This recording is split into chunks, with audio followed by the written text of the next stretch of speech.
Bapak Ibu pendengar setia Renungan Harian GKI Pulang Pisau. Kembali lagi hari ini kita akan bersama-sama mendengarkan kebenaran firman Tuhan sesuai dengan nas Almanak GKE, diambil dari 2 Samuel pasal 13 ayat 1 sampai 22 dengan perikop Amnon dan Tamar. Sebelum itu mari kita berdoa. Tuhan, kami bersyukur bahwa Engkau selalu memberikan kami kesehatan, nafas kehidupan untuk senantiasa kami rasakan. Sebentar kami akan bersama-sama mendengarkan firman Tuhan. Kami mengundang Roh Kudus Tuhan yang menguasai hati, diri, dan pikiran kami, agar kami benar-benar boleh mendengar sabda Tuhan. Terima kasih Tuhan Yesus, berfirmanlah kepada kami, karena kami siap mendengarkannya. Amin.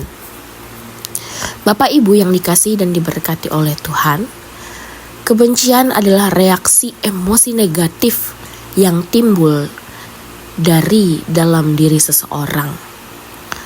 Ada banyak faktor yang bisa menimbulkan kebencian, antara lain karena dikhianati, dipermalukan, atau diperlakukan tidak adil.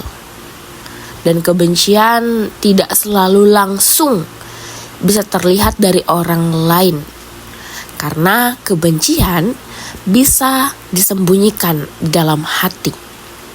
Namun Bapak Ibu pendengar setia, kebencian itu sangat berbahaya, karena kebencian itu seperti akar pahit yang menetap dalam hati, yang secara perlahan-lahan tetapi pasti akan tumbuh dan suatu saat bisa meledak menjadi kemarahan yang bersifat destruktif atau menghancurkan.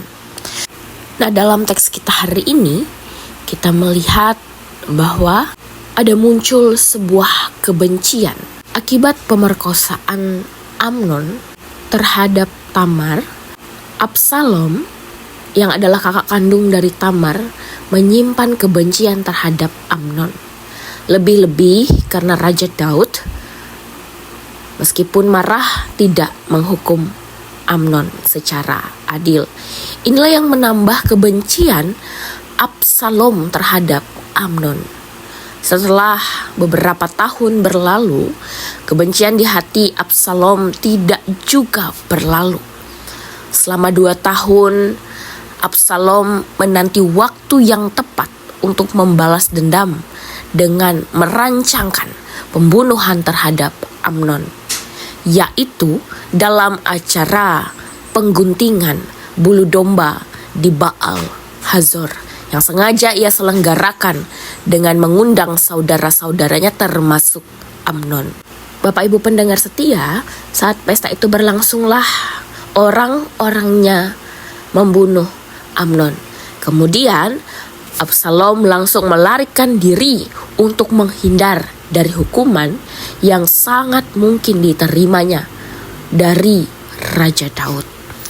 Bapak Ibu pendengar setia, tidak mudah bagi kita menghilangkan kebencian, lebih-lebih bila ada peristiwa yang sakit hati.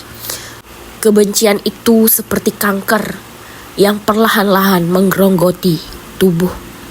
Secara perlahan tapi pasti, kebencian akan menghancurkan kehidupan kita. Sebagai seorang yang disakiti hatinya, sangat wajar bila Absalom marah. Namun sayangnya kemarahan itu tidak dibereskan, sehingga meluap menjadi kebencian. Dan kebencian mengakibatkan terjadinya tindakan pembunuhan. Bapak Ibu yang dikasihi dan diberkati oleh Tuhan, hari ini kita diingatkan dan diajak untuk lebih berhati-hatilah saat kita secara sadar bahwa hati kita sedang terluka. Baik itu karena kita merasa diperlakukan tidak adil atau kita mengalami kekecewaan.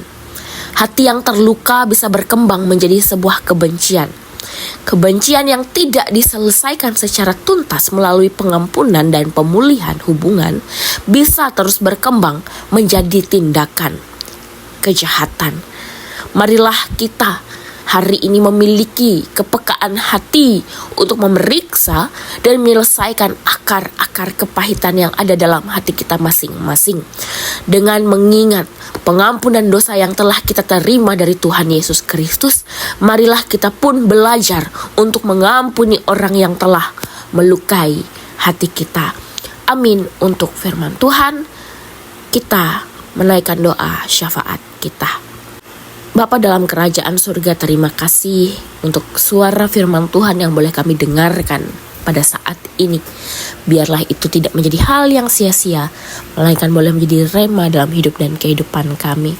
Hari ini dengan kerendahan hati kami datang kepada Tuhan, mau menaikkan doa syafaat kami, terkhususnya bagi gereja dan jemaat Tuhan yang ada di Yerusalem Taheta.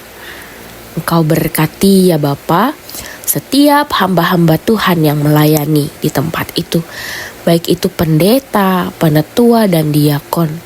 Biarlah apapun tugas tanggung jawab mereka, karya kerja pelayanan mereka, Tuhan boleh berkati dan campur tangan di dalamnya. Sehingga ya Bapa, apapun yang menjadi rencana program kerja dari jemaat Yerusalem Taheta selalu berjalan dengan baik dan lancar, dan itu semua tentunya untuk kepujian dan kemuliaan nama Tuhan. Pun kami berdoa menyerahkan bagi setiap kehidupan pribadi lepas pribadi jemaat Tuhan yang ada di GKI Yerusalem Taheta.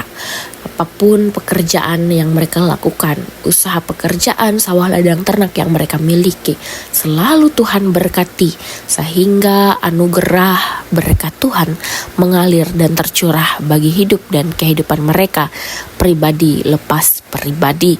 Kami menyerahkan anak-anak serta kaum muda yang ada di jemaat GKI Yerusalem Taheta, mereka yang menempuh pendidikan.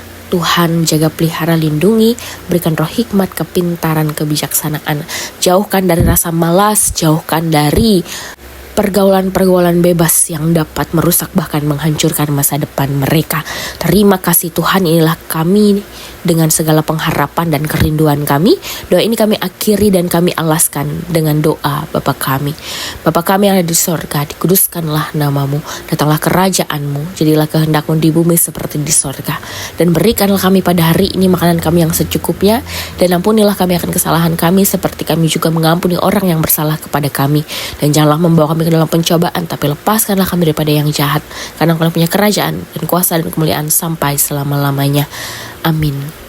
We love GKI, itulah